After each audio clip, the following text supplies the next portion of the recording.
जी अस्सलामु अलैकुम वरहमतुल्लाहि वबरकातुहू। अऊज़ु बिल्लाहि मिनश्शैतानिर्रजीम। बिस्मिल्लाहिर्रहमानिर्रहीम।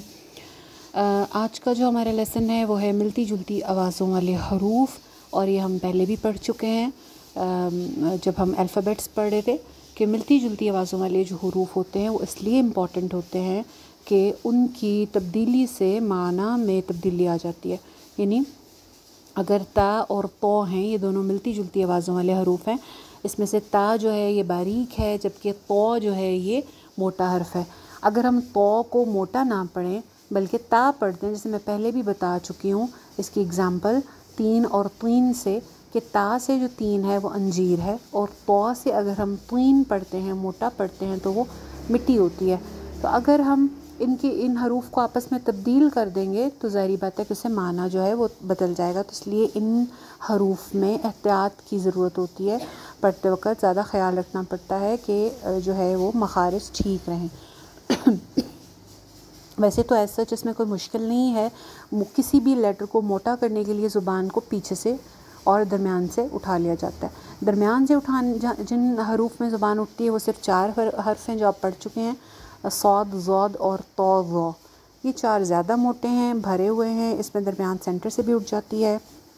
जबकि बाकी जो मोटे हरूफ हमने पहले पढ़े थे 7, उनमें क्या होता है, उनमें से चार तो हैं वो ज़्यादा मोटे जिनमें दरमियान से भी उठती है ज़ुबान, जबकि बाकी तीन जो थे वो दरमियाने मोटे जिसमें ज़ुबान सिर्फ पीछे से उठती है। तो जो है ये मोटा भी है, भरा हुआ भी है, जैसे आपको पिक्चर में भी नज़र आ रहा है, पूरी ज़ुबान ऊपर उठा लेनी है। जबकि ता जो है ये फ़्लैट रहेगी ज़ुबान, जैसे आपको तस्वीर में भी नज़र आ रहा है, बारीक सा नॉर्मल जैसे हम उर्दू ज़ुबान में बोलते हैं वैसे ही ता और तो जो है ये मोटा। और ये कोई इसमें मुश्किल बात नहीं है। ये आप छोटे से बच्चे को भी अगर कहेंगे जिसने नया नया बोलना सीखा है कि बारीक सी आवाज़ में बोलो ता, अच्छा अब मोटी आवाज़ में बोलो तो वो भी ता तो इस तरह से उसमें फ़र्क कर सकेगा और वो भी बोल सकेगा। इसी तरह जो है वो आ जाता है हा और हा जो है गोल वाला, वो उर्दू ज़ुबान में हम इस्तेमाल करते हैं नॉर्मली, जो हम बोलते हैं हाथी, हार, हाय या जो भी हम हे बोलते हैं वो ये वाला होता है। जबकि जो हा है दरमियान हलक से, उसमें ज़ुबान थोड़ी सी पीछे हलक में चली जाती है। उसमें एक ये स्पेशल सी साउंड चाहिए जिसकी मैंने आपको एग्जांपल देके कहा था कि जैसे एक सुकून की आवाज़ आती है, या ठंडा पानी पी के जो हम कहते हैं, या तसल्ली से कहीं बैठते हैं तो कहते हैं, ये वाली जो साउंड है ये चाहिए होती है। तो हा और हा, इसकी तब्दीली से भी जो है वो मानी चेंज हो जाते हैं। हा से जो अल्हम्दु है तो उसका मतलब है मौत का तारी होना या टूटी फूटी चीज़ें, जबकि हा अल्हम्द का मतलब होता है तमाम तारीफ़ें। तो इसलिए ज़रूरी है कि इनके मखारिज का हमें पता हो और हमने अच्छे से प्रैक्टिस की हो। इसके बाद आ जाता है कॉफ़ एंड काफ। एक जो 2 डॉट्स वाला होता है वो मोटा कॉफ़ होता है, उसमें ज़ुबान पीछे से उठ जाती है जैसे कि आपको तस्वीर में नज़र आ रहा है। जबकि जो काफ है वो बारीक हर्फ है, उसमें ज़ुबान को फ़्लैट रखते हैं। ये जो आपको तस्वीर में नज़र आ रहा है कि ज़ुबान पीछे से थोड़ी सी ऊंची हो रही है, तो ये बेसिकली ऊंची नहीं हो रही है, बल्कि इसका काफ का मखरज जो है ये कौफ के मखरज से थोड़ा सा आगे मुंह की जानिब ऊपर तालू की तरफ ज़ुबान लगती है। तो इसलिए आपको नज़र आ रहा है कि वो ज़ुबान पीछे से उठी हुई है, जबकि वो तालू के पास ज़ुबान जो है मखरज पर लग रही है। ठीक है, तो इसकी एग्ज़ाम्पल भी हमने पढ़ी थी। अगर हम कौफ से बोलते हैं कल्ब तो मतलब है दिल, और अगर हम काफ से कहते हैं कल्ब या तो उसका मतलब होता है कुत्ता। तो ये बहुत इसलिए केयरफुली जो है वो इनको याद करना है। उसके बाद आ जाते हैं सा, सीन और सौद।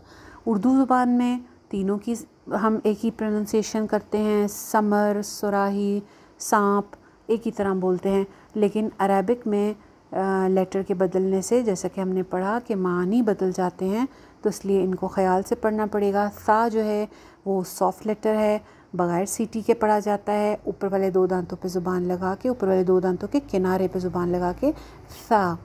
जबकि सीन सीटी के साथ है, इसमें ज़ुबान नीचे वाले 2 दांतों पर रिलाय करेगी सीटी के लिए, बारीक हर्फ है।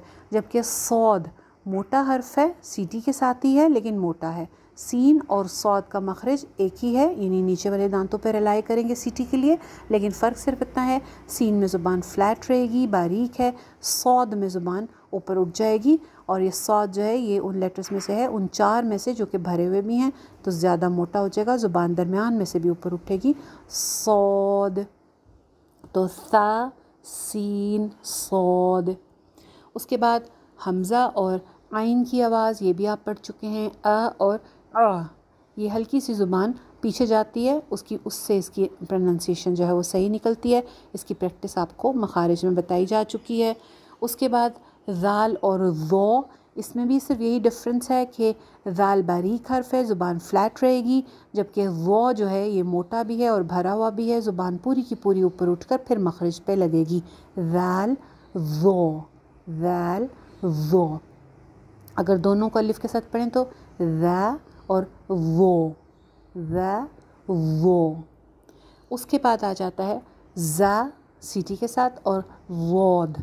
इसका मखरज भी मैं आपको बता चुकी हूँ, दोनों को सिमिलर नहीं करना वरना जो है मानी में फ़र्क आ जाता है। वोद का मखरज हम पढ़ चुके हैं कि ऊपर वाले जो दाढ़ें हैं वो ज़ुबान की करवटों के साथ लगेंगी, यानी दोनों साइड की ज़ुबान की साइड्स करवटें वो जो है वो ऊपर वाली दाढ़ों के साथ लगेंगी, जैसे कि आपको तस्वीर में भी नज़र आ रहा है। और ज़ुबान की टिप जो है, ज़ुबान की नोक जो है वो इस्तेमाल नहीं होगी। जबकि ज़ा सीटी वाला हर्फ है, नीचे के दांतों में रिलाई करते हुए सीटी के साथ ता करना है। तो ये तो थे मिलती जुलती आवाज़ों वाले हरूफ। इसकी अच्छे से प्रैक्टिस कीजिएगा इंशाल्लाह। आज के लिए इतना काफ़ी है। अस्सलामु अलैकुम वरहमतुल्लाहि वबरकातुहू।